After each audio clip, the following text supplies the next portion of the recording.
Hello and welcome. I'll return home in 10 months' time. The president tells APC governors, says enough is enough on the ongoing strike by university lecturers. APC governors throw their weight behind the choice of former Borno State Governor Kashim Shettima as the party's vice presidential candidate. Anglican Bishop faults decision. 2 fleeing inmates of the Kuje Correctional Center rearrested by NSCDC and the police operatives in the nation's capital, Abuja, and their neighboring state. And on business news tonight, NNPC secures court order to hold $1.3 billion asset sale deal between ExxonMobil and Surplus Energy. On sports news tonight, Novak Djokovic slips 4 places in latest world rankings, despite retaining his Wimbledon title due to the ATP's controversial decision not to award ranking points for the Grand Slam event. And from Abuja, members of the Medical and Health Workers Union seek immediate action by the government to end the ongoing industrial action by university lecturers threatening to embark on solidarity strike. And in international news from London, Sri Lanka's president has confirmed he will resign after tens of thousands of protesters stormed his presidential palace over the weekend. It's about 10 months to the end of the current administration, and the president says he wants to return to his hometown, Daura, in Katsina State, at the end of his 2nd term in office next year. President Muhammadu Buhari stated this when he received some All Progressives Congress governors who paid him a Salah homage in Daura today. He also said the nation has had enough of the strike by university lecturers, urging them to end the action to avoid hurting the next generation, while asking the governors to reach out to the lecturers to return to their classes. Meanwhile, the governors have thrown their weight behind the choice of former governor of Borno State, Kashim Shettima, as the running mate by the All Progressives Congress presidential candidate, Asiwaju Bola Tinubu.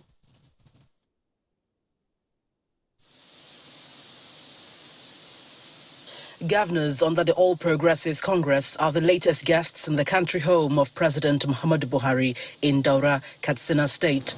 They are here to pay the traditional Salah homage to the president. The president, who is on the last lap of his administration, starts by taking stock of his performance as he looks forward to retiring back to Daura upon completion of his tenure. In 10 to 11 months' time, I will come here. It's so far away from everywhere that people should leave me alone. I have a better house in Kaduna, but Kaduna is too close to Abuja for me. After I leave office, I will come here. Next year, this time, I wonder how many of us I will entertain. But I'm looking forward to it. One of the thorny issues for his administration in the last 1 year is the prolonged industrial action by the Academic Staff Union of Universities. The president appears to have had enough of it. And I hope that the institutions we have, like ASU, will sympathize with the country and the people. There's nothing wrong with showing the government and the leadership that you don't like what they are doing. But enough is enough. Don't hurt the next generation, for goodness sake. So those of you who have friends that are teachers and influential or even not influential, please persuade them to go back to classes. 9 of the governors, led by Governor Atiku Bagudu of Kebbi State, are meeting with the president 24 hours after the party's presidential candidate, Asiwaju Bola Ahmed Tinubu, named former governor of Borno State, Senator Kashim Shettima, as his running mate. The governors pledged to ensure that the party emerges victorious at the 2023 general election. The members of this forum would like to assure you that we will work very, very hard to ensure the success of our party. We have all reasons to work hard, and we are confident that with what you have helped us achieve in Nigeria, we have a great story to tell. After the meeting, the governors react to the emergence of Senator Shettima as the party's vice presidential candidate. Kashim Shettima is one of Nigeria's finest, and we believe he brings a lot of value to the presidential ticket. So we are quite pleased, and we pray that his formidable capacity will complement the capacity, the well-known capacity, formidable indeed himself, of our presidential flag bearer. The governors are optimistic of winning this Saturday's governorship election in Osun State. A chieftain of the All Progressives Congress, Senator Magnus Abe, has weighed in on the controversy over the Muslim ticket of the party. According to Senator Abe, the power rotation agreement is on region and not religion. He believes that the capability and qualification of the candidates should supersede their religion. He was speaking to our political correspondent, Terry Ikumi. In this country, what we have agreed to is a north and south divide, because what was brought together to make Nigeria was a northern and southern protectorate. And the northern protectorate was fundamentally a majority Muslim, and the southern protectorates were, of course, majority Christian. Now we have agreed on that. When it is a turn of the south, and that power must rotate between the north and the south, when it is a turn of the south to produce a president, I believe that every southerner, whether a Muslim or a Christian, who is able to build the bridges and who is able to build the structures and the acceptability and the reputation across this country to be president of our country is qualified. Now, when it comes to the turn of the north to produce the president, I also believe that any northerner, whether he's a Muslim or a Christian, who is able to build the structures and bridges and friendships that can make the person president of Nigeria is equally qualified. This issue of Muslim, Christian, always comes up whenever somebody who is not from the major religion of either region is picked. If we don't accept that and we continue to interrogate this religious identity in a manner that destroys our ability to be able to get the best for our country, we do ourselves a disservice. If we don't leave this religion and this, the way we are treating it, it is capable of igniting this nation. And I just don't think it is right. For the full interview with Senator Magnus Abe, do watch Political Paradigm on Tuesday at 12 noon. Meanwhile, some Nigerians have faulted the decision to have people of the same faith on a joint ticket for the presidential race. One of the latest to add his voice to the issue is the Bishop of the Anglican Diocese of Calabar, Right Reverend Neonyi Egbe, who has condemned the idea of a Muslim or a Christian ticket for the election. Speaking in Calabar during a press briefing to mark the second session of the 11th Synod of the Diocese, Bishop Egbe says Nigeria's secularity must be respected by the leaders of the nation. Nigeria is a secular state. Everybody must have a say. Everybody must feel they must have a sense of belonging. Everybody must understand that this country belongs to all of us. And you know, we are already polarized on religious and ethnic lines. Then you now bring a Muslim or Christian ticket. You have obviously decided that you want to operate on the platform of injustice. So that is why we will not accept it. And when I say we, I, as a bishop of a church of God, am an institution. So when I say we myself and all the people that I represent. We absolutely will not and cannot accept a Muslim ticket or a Christian ticket. Nigeria's secularity must be respected by our leaders. Credible, young, fresh, visionary leaders with patriotic ideologies into power. This is the only way to ensure a Nigeria with Nigerians in it. What we have today is a Nigeria with foreigners in it. And staying with security, at least 11 people have been killed after armed bandits attacked Imaru local government area of Zamfara State late yesterday. Now, while the police spokesperson in Zamfara State, Mohammed Shehu, put the figure of those killed at 11, residents told Channels Television that 14 people, who were mainly farmers, died in the attack. However, the police spokesperson said the State Police Command has sent reinforcement to the area to ensure the return of normalcy. 2 more escapees from the Kuje Correctional Center have been arrested in different parts of the country. One of the fleeing inmates, Suleiman Sidi, was found with 3 wraps of cannabis and is believed to be connected to Boko Haram and other terrorism-related cases. He was apprehended by operatives of the National Drug Law Enforcement Agency in the Federal Capital Territory in the early hours of today while attempting to board a commercial vehicle to Maiduguri, Borno State. During a preliminary interview, the suspect confirmed he was remanded at the Kuje Correctional Center for terrorism and robbery charges and that he was indeed one of the inmates who escaped from the facility when it was attacked last Tuesday. The second escapee, Kazim Murtala, was arrested by police operatives in Niger State. During interrogation, the inmate also confessed that he escaped from the center where he was serving a jail term. Terrorists linked to ISWAP on Tuesday last week stormed the custodial center and freed over 800 inmates, including 64 Boko Haram members, 3 of whom have so far been recaptured. Meanwhile, the Arawa Consultative Forum says the failure of the president to sack any of his key officials in the aftermath of the Kuje attack by ISWAP terrorists is a clear indication of his unwillingness to hold his appointees accountable for their failures.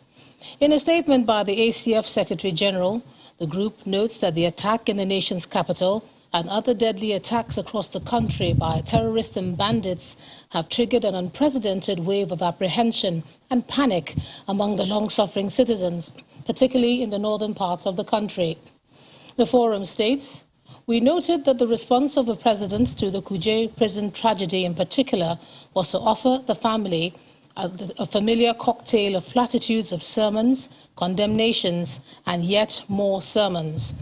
The ACF adds that the Kuje jail attack and similar ones that have happened in parts of Nigeria would have led to a massive reshuffle, resignations, and possible prosecutions of officials that are negligent, incompetent, or plainly untrustworthy, as is done in other climes.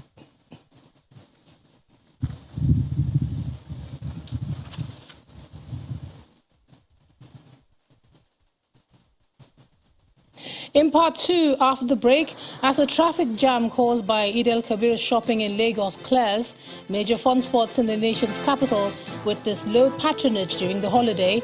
Residents cite economic and security challenges. That's in a moment. You join us again.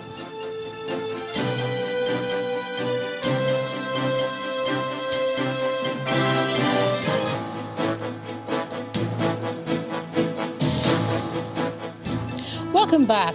If you've just joined us, you're watching the news at 10 on Channels Television, coming to you live from Lagos. A reminder of our top stories. I will return home in 10 months' time, the president tells APC governors, says enough is enough on the ongoing strike by university lecturers. APC governors threw their weight behind the choice of former Borno State Governor Kashim Shettima as the party's vice presidential candidate. Anglican Bishop faults decision. 2 fleeing inmates of the Kuje Correctional Center rearrested by the NSCDC and police operatives in the nation's capital, Abuja, and neighboring Niger State. And Sri Lanka's president confirms he will resign after tens of thousands of protesters stormed the presidential palace over the weekend.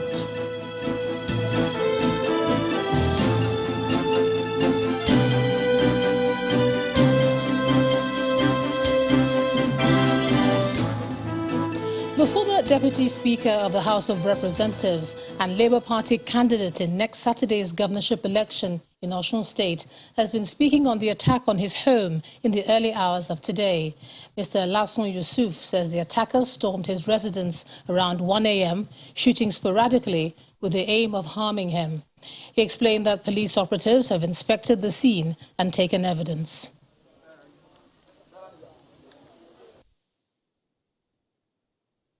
There have been persistent warning over my life in the last 2 months. Very, very persistent. Very, very persistent. And in fact, it got to a stage that I became scared. But because I just believe life, we have to live it. But the warning has been coming from different angles persistently in the last 2 months. And again, in about 2.5 months ago, one of these thugs from Ilobu, my hometown, Said Tamfiani, actually physically crossed my vehicle while I was driving home. In fact, I was the only person who drove that day without any police escort. He crossed my vehicle, and I came there and said, "Young man, what do you think you are doing?" He said, "I should shut up. Who do you think I am?" He insulted me. And in fact, he was actually pushing my chest and I consider that thing a very terrible thing. Because this young man that I'm talking about, his own father cannot even do what he did to me that night. And a follow-up to that, while the warnings I've been receiving from different angles on an attempt that was likely to be made on my life. There's been some relief for motorists plying the Lagos-Ibadan Expressway with a smooth flow of traffic inward and outward Lagos. This is a change from the situation a few days ago when there was heavy traffic on the road, compounded by a crowd of people who wanted to buy commodities, especially rams, for the Eid al-Kabir celebration. Our correspondent Timothy Crown Aderibigbe reports. This is Wariwa community in Ogun State. The long bridge which connects the state to Lagos begins here. From this point, it takes an average of 12 minutes drive to Baga in Lagos, the terminal point for many travelers into the state. Some commuters and motorists would have wished this was the case over the last 48 hours, when they had to spend hours for the same distance. The traffic, well, we are managing it. It's because of the ram that we are selling. 2 days after that drama, traffic is smooth. The livestock market looked scanty. The merchants report an improvement in sales compared to the previous year. The price go up. Anybody that hold ram now, you are already responsible because you see their market are rushing it. So the one that remaining, maybe that the biggest one, where not be everybody can buy 200,000, 300,000. So that's more or less one the costly one now. Because somebody with 50,000, 60,000 now, but today he cannot see ram. Market now, alhamdulillah now. It passed last year. Now I don't finish my cow. I finish my ram. All. How many cow you bring? How many remain? My cow I bring 80 cow. Remains 6 cow. My ram I bring 100 ram. I don't finish them. It's the second day of the Salah celebration. A number of faithful still visiting the livestock market. Since you are still living up to now, you have to thank God. The situation that I see is that the ram is too cost, even the cow.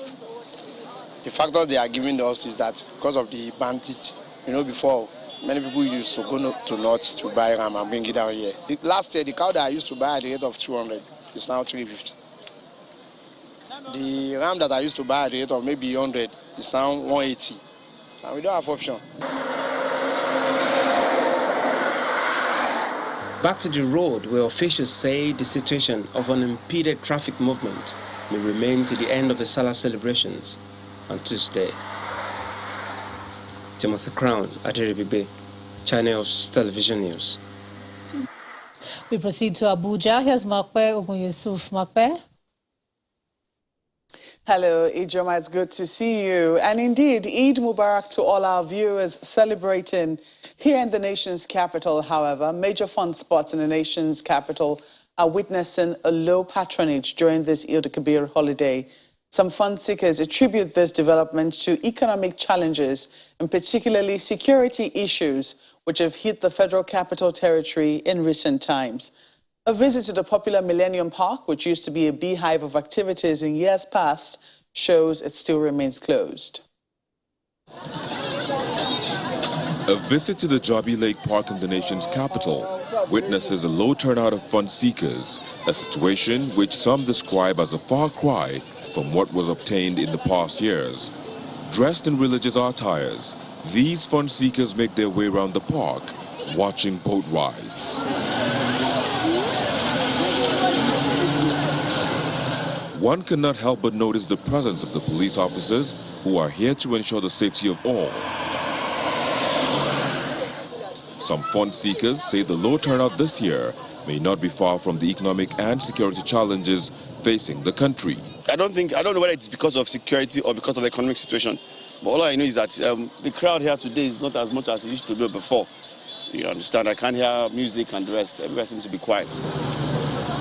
Popular Magic Land amusement park, the story is not different. The park, which is known to receive throngs of fun seekers during celebrations in the past, is witnessing low patronage. Just a handful of cars and people can be seen in the premises. Security agencies are also stationed here. While the fun seekers are grateful to have witnessed another Eid al-Kabir, they advise security agencies to be proactive in their duties. The security situation is scary, but notwithstanding, we have to be happy. That's just the fact. Anywhere you go, nowhere is safe. But with Allah by our side, I think all things are possible. And I pray we overcome the security challenges very soon. The way the area is, I think the area is conducive. I can see the security operatives are everywhere. And then, for now, the way things are, I think everything is calm and then the place is normal. We pray that the security agencies should step up with their work because of the insecurity that is happening, more especially in FCT now. 3 years after, the once bubbly Millennium Park still remains closed to all visitors. A visit to some gardens shows that some owners are yet to comply with the directive from the Federal Capital Territory Administration to shut down after 7 p.m. While the Salah celebration offers residents the opportunity to reunite with their families and friends, they pray for a better Nigeria. Meanwhile, outside Nigeria, authorities in Saudi Arabia are preparing to host 6 million pilgrims by 2030 and is adopting safety measures to ensure effective crowd management. The government has spent billions of dollars for the provision of massive infrastructure and services to accommodate the growing number of pilgrims and to guarantee their safety and security. Our correspondent Abubakar Salihu, who is in Saudi Arabia, filed in this report. The symbolic stoning of the devil is a central ritual of the Muslim annual pilgrimage. It usually attracts heavy human traffic. Every hour, the stoning ritual brings together not fewer than 300,000 pilgrims to the stone pillar called Jamarat. In order to avert a recurrence of the bloody stampede of 2015 that killed 717 pilgrims and injured 863, the Saudi authorities are re-strategizing. One of the strategic goals of the Saudi Vision 2030 is to accommodate and ease the process for more pilgrims coming from aboard the Kingdom of Saudi Arabia. Now we are monitoring and seeing the medical health condition all worldwide, and inshallah if everything is stable and good, for sure we will raise the number to back to the normal situation, and inshallah with the infrastructure project that we are working on it now, we will see more and more number of pilgrims serving inside the kingdom. Some of the pilgrims speak on the safety measures put in place. What we are seeing here in Saudi Arabia is like somebody hailing from a crèche or a kindergarten to a tertiary level, because the critical infrastructure, the plans, the management of the crowd is very amazing. I cannot even, as you can see, people coming, they are restricted to 1 million for their plan towards hosting 6 million people come 2030. We are here in Mina, and this is the bridge of Jamarat, which contains from 5 floors. They can be 300,000 Hajj in each hour. In each hour, maybe 300,000 Hajj can be here. That it's a mega project to expand Mash'ar area, especially in Mina, in Jamarat Bridge. Also, you can see the Mash'ar train, that 72,000 people can be in a Mash'ar train in just 1 hour. As the Saudi government targets to triple the number of Hajj pilgrims in the next 8 years, many pray that the tempo of rapid urbanization and expansion at the holy sites could be sustained. From the Jamarat in Mina, Saudi Arabia, Abubakar Salihu, Channels Television. Still ahead on the news at 10, NNPC secures court order to halt $1.3 billion asset sale deal between ExxonMobil and Seplat Energy. That's on Business News. Do join us again.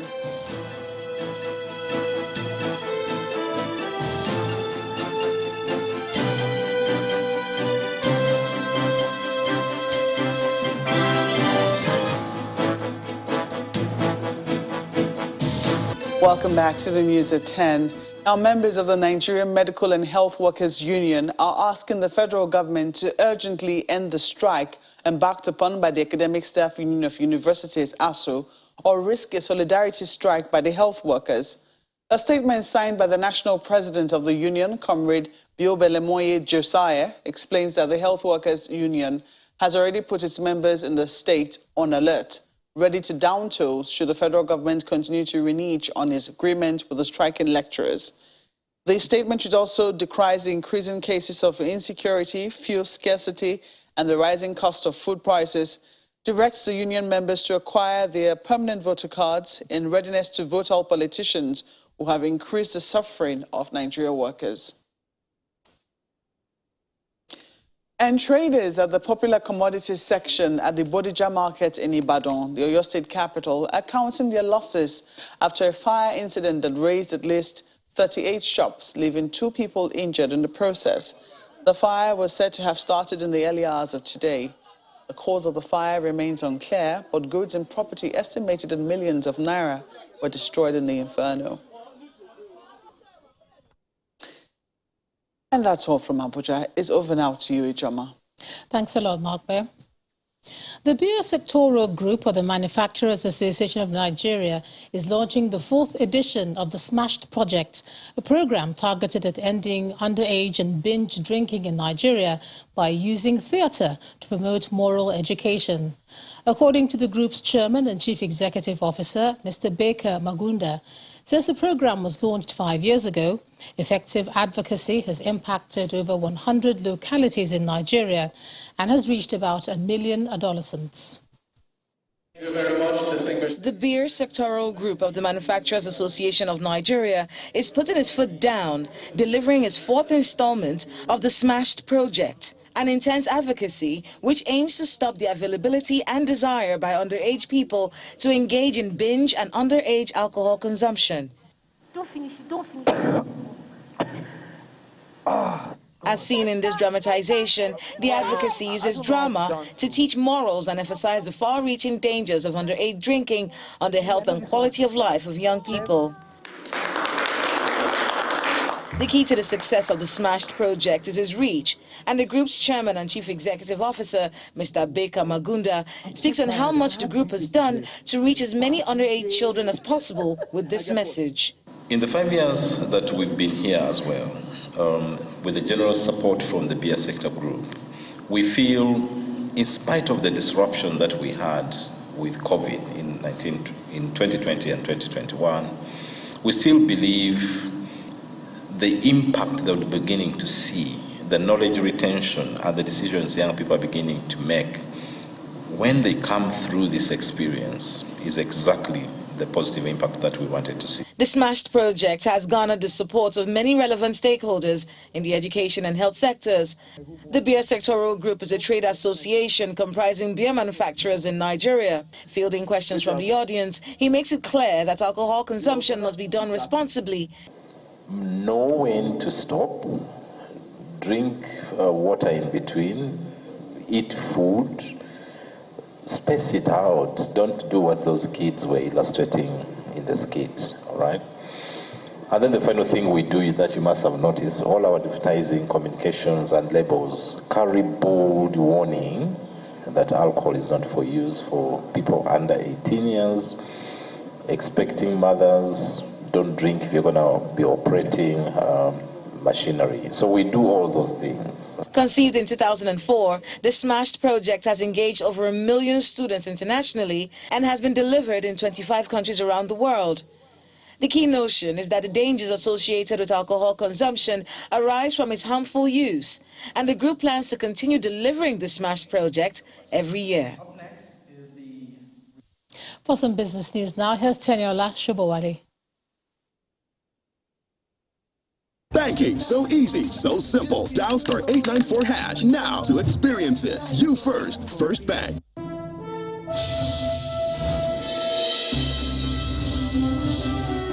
Thanks a lot, Ijoma. Welcome to Business News. The Nigerian National Petroleum Company, NNPC, says it has secured an order from an Abuja High Court restraining the sale of shares of ExxonMobil Nigerian unit to any third parties, including indigenous energy firm Seplat Energy.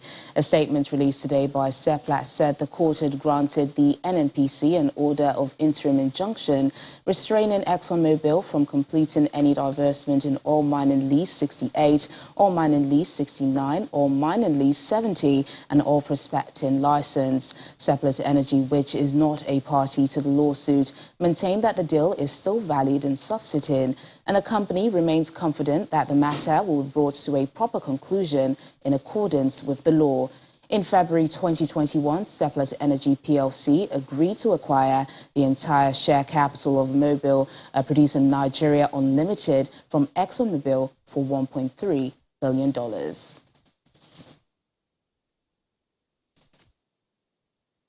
Nigeria recorded the sum of $10.75 billion in foreign exchange inflow within 2 months. And that's according to a monthly report from the central bank. Findings in the report released by the CBN shows that aggregate foreign exchange inflow into the economy rose by 42.8% to $6.32 billion in February, against $4.43 billion recorded in January 2022, indicating a higher net foreign exchange inflow.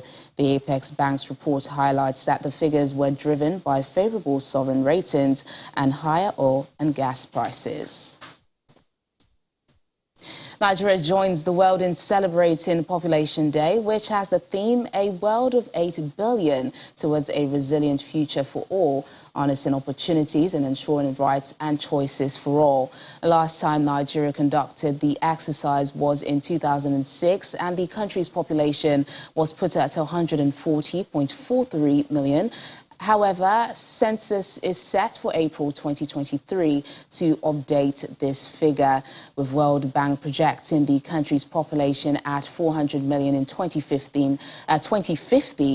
Development economist Ayodeji Oniwogi, who was on our Business Morning show, believes that the government needs to prioritize empowering the population. Human capital is a source of revenue in some countries. We need to expand it, get people that are productive. There's no big deal moving to ICT. India as a country have a lot of personnel that what they only do is they make money through the ICT and they bring in funds into the country.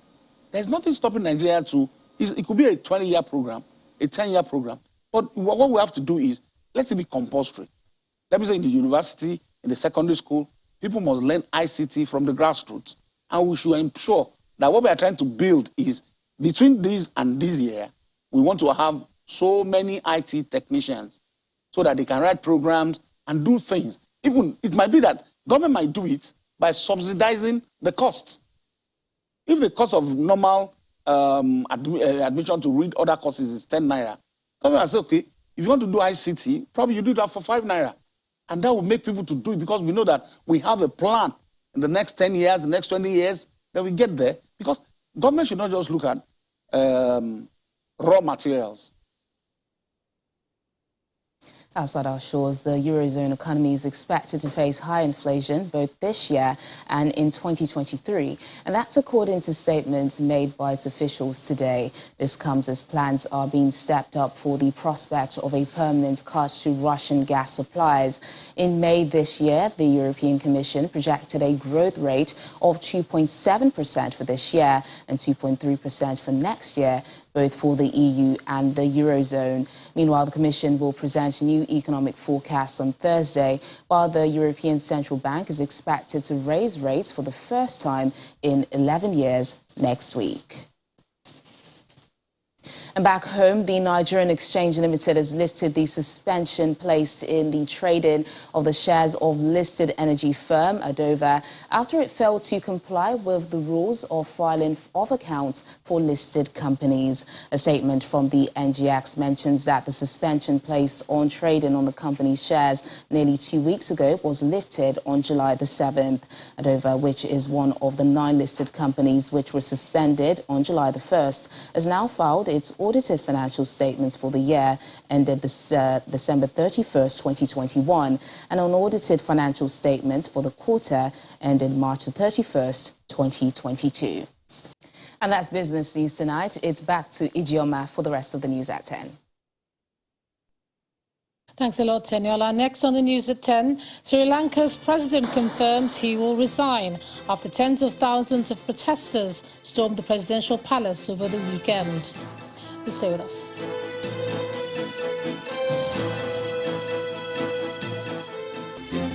Welcome back to the news at 10.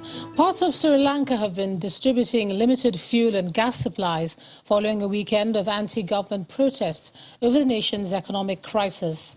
Anger and frustration boiled over on Saturday as thousands of protesters stormed the presidential palace and torched the Prime Minister's private residence, demanding the leader's resignation. Simon Pusey has more in Around the World in 5. Good evening and welcome to the Channel Studios here in London with your international news around the world in 5.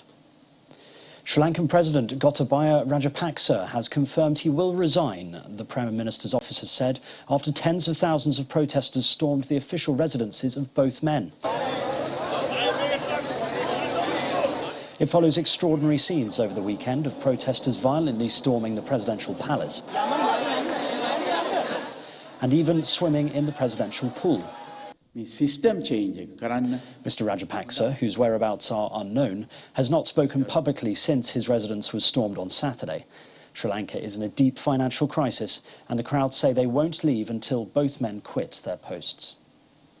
Ukraine's defense minister says there are plans for a 1 million-strong army equipped with NATO weapons to retake the south of the country from the occupying Russian forces. Oleksiy Reznikov said retaking the areas around the Black Sea coast was vital to the country's economy.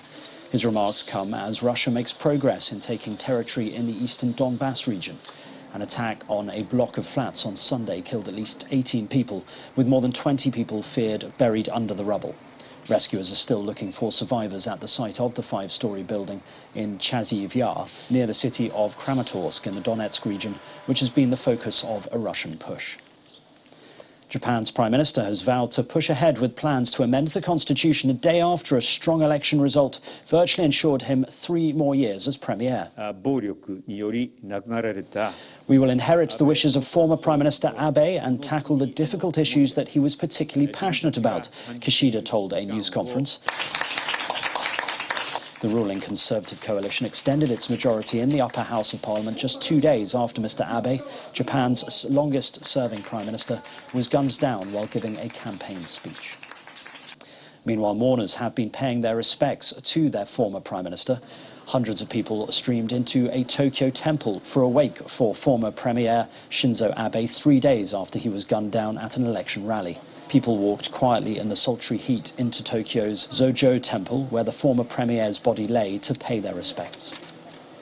South African police are searching for suspects after at least 19 people were killed in 2 apparently random shootings within hours. 4 people were killed and 8 wounded at a local tavern in Pietermaritzburg on Saturday evening. A second shooting took place at a bar in the Nomzamo Park neighbourhood of Johannesburg, Soweto Township early on Sunday, killing 15 and wounding 9. Police are seeking leads as they pursue an unknown number of suspects in the shootings. The victims are believed to be between 19 and 35 years old. Several more people are in a critical condition in hospital.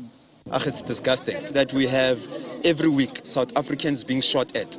Whether sometimes by South Africans, by the way. This is not a foreigner's issue. It's disgusting that we've normalized the idea that South Africans die every week and we bury them. It's very sad. A Barcelona court has authorized an autopsy on the former Angolan president, Jose Eduardo dos Santos, who died in the city on Friday after his family alleged a conspiracy was there to kill him. The 79-year-old was in Spain for medical treatment and died after a cardiac arrest. He had been in power for 38 years when he stepped down in 2017. His daughter has requested the autopsy. She said political enemies did not want him back in the opposition in forthcoming Angolan elections. Parts of Pakistan's biggest city, Karachi, have been flooded as heavy rainfall continued to lash the port city. Moderate to heavy showers over the past week have inundated parts of the city, with water entering homes and shops in low-lying areas. Intense floods have also killed dozens of people and left hundreds homeless across the country. Meanwhile, in India, heavy rains flooded many areas in the western Gujarat and Maharashtra states. It comes days after a red alert for Mumbai was issued after heavy rains hit the city and its neighbouring districts. And finally, Lorenzo Quinn's latest work of art, Baby 3.0, has crossed the canals of Venice transported on a barge. The sculpture, made of stainless steel mesh and cast aluminium and measuring 7 meters high and 9 meters wide, represents a baby who is ready to be born from its mother's womb. Baby 3.0 will be exhibited in Venice from July the 15th to October the 31st in the garden of Palazzo Corner in front of Canal Grande. And that's your international news around the world in 5. Now back to the Channel studios in Lagos.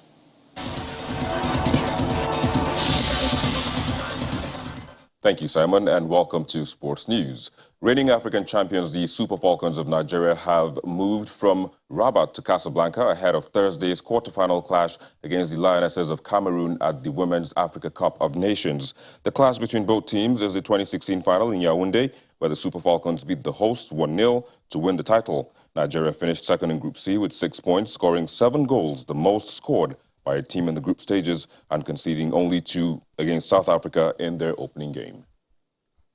Ukraine Sports Minister Vadim Gutsat says the country will launch its new football season despite Russia's ongoing invasion from August the 23rd. Ukrainian football clubs decided in April to end the previous season after it was suspended following Russia's invasion.